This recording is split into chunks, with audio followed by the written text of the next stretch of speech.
I'm Lisa, the artist behind Lachri Fine Art. It is Tuesday, so I'm here to critique one of your original paintings or drawings. If you have an original painting or drawing that you would like to submit for critique, head over to my website, lachri.com/critiques. That link is below in the video description, and you can submit your work there. There is a very long waiting list, so if you would like some tips on your artwork now, you can head over to either our Google Plus or our Facebook groups. I will have links to both of those in the video description, and there are plenty of other artists who would be happy to give you some tips. This week's submission comes from artist Richard Barnett, who had only been painting for about 6 weeks at the time that he painted this one. He's drawn for longer, but he was new to painting. This is either an oil or an acrylic painting, I'm not certain. It didn't say in the submission. This painting is beautiful, the contrast especially. I think that it just draws you in and you want to keep looking at it. That high contrast between the yellows and the blacks, just beautiful, beautiful work here. And I really like the shadows, the way you've got the highlight on the one end of the table that it's sitting on and how you slowly fade back at the back end where you've got these reddish tones. Just all around really nice work. Taking a look at a few things we can adjust to improve on this even more.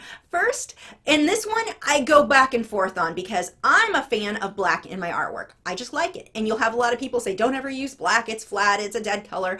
I like black, but when I use black, I will always glaze another color over it. And I can't even say always. There are times that I actually do leave things black. More often than not, I will layer a color over it so that you get a bit more depth. If you look at this one, what will happen if I just layer a little bit of a burgundy color over it? How much more depth that creates. Now, I truly believe that this will come down to personal preference. Some people's homes, if they're going to hang this in their house, the black would work better. So I think that it comes down to still personal preference. I'm not going to say one is right or one is wrong, but it is something to consider. Look at the difference that will happen when you layer another color into this. And with the colors that you have, the oranges and the yellows, a magenta or purple color is great, just glazed over that black so that it's not quite so flat. And then if I was going to do that, I would take that same burgundy color or whatever that color was in the background and pull that into the subjects up front too. Next, the vase on the bottom, you've got the zigzag shape there, and you have this dark line that almost looks like a shadow, like that section is casting a shadow up on top of the vase. It doesn't make sense with the light source.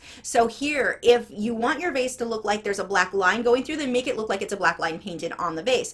But it looks or appears to me like you've got a shadow where it would only be cast if the light was coming down from here, but your light is actually coming up here. So that line, it just seems a little bit harsh. And it actually, when I first looked at this, because of the line there, I thought there was a third subject that wasn't a part of the vase. It kind of threw me off for a minute. So just toning down that shadow, I think, will really help because it's creating a weird illusion there of, okay, what part's sticking out from what's causing the shadow, that sort of thing. So just getting rid of that line will really help. I would also pull more of a shadow on the bottom section there, that light area. If you pull a bit more of a shadow on that bottom section back towards the apple, I think that would make a little bit more sense because right now it's kind of evenly lit all the way around, but you've got such a strong light source here that you would have more shadow on the one side. My last tip is on the shadow cast by the apple in the vase. Right now, it's pretty much just all very, very dark. Usually, and you're going to have exceptions no matter what, there's so many different light sources and different things that will affect this.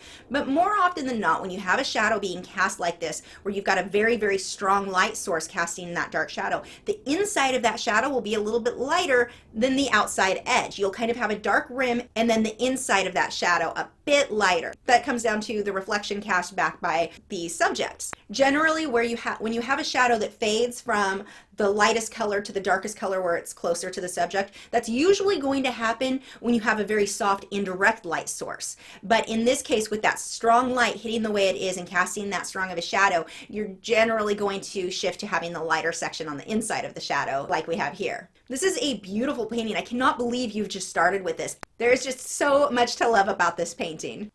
Hey, have you subscribed? If you haven't, I put a handy button right there. It says subscribe and everything, orange arrow, super easy. If you click that, that will help you keep up to date with all 5 of my new videos every week. But if you've already subscribed, don't click it again. That actually is the opposite of helpful. I'll see you guys tomorrow.